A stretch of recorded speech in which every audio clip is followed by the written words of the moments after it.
Ada kabar membanggakan dari dunia alutsista Indonesia.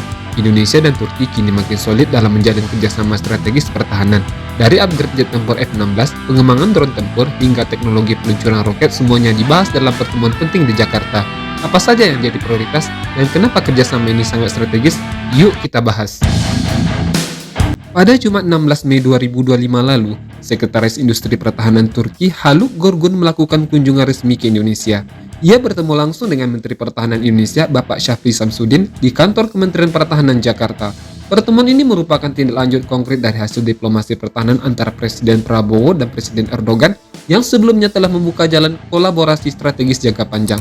Dalam unggahan resmi di akun Instagramnya, Menhan Syafri menegaskan bahwa mereka membahas sejumlah proyek prioritas antara lain modernisasi jet tempur F-16 milik Indonesia, pengadaan dan ahli teknologi drone tempur angka, kerjasama pengembangan jet tempur generasi kelima KAAN, kolaborasi pembangunan kapal selam, pengembangan teknologi peluncur roket bersama Delta 5.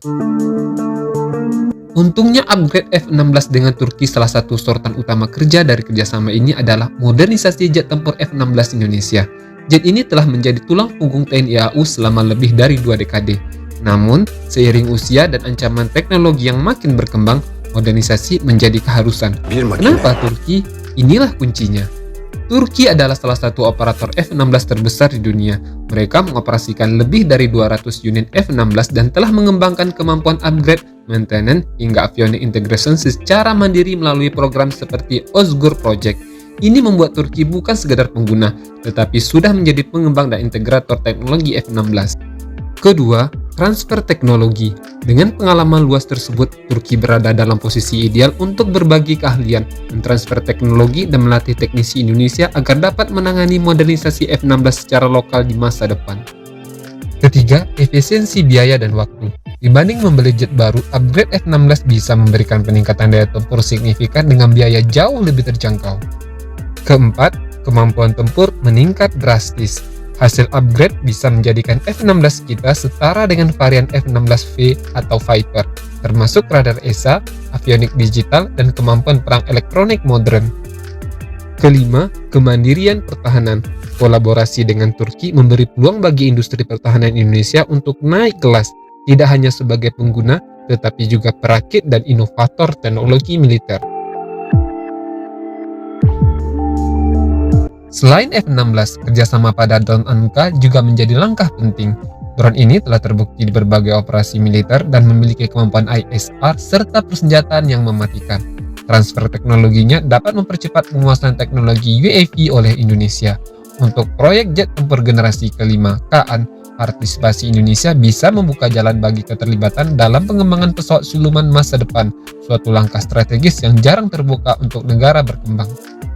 Turki juga menawarkan kolaborasi di sektor kapal selam dengan Race Class, varian berbasis tipe 214 Jerman. Kapal selam ini mengusung teknologi AIP (Air Independent Propulsion) yang memungkinkan menyelam lebih lama tanpa harus muncul ke permukaan. Sangat cocok untuk operasi perairan Indonesia yang luas dan strategis.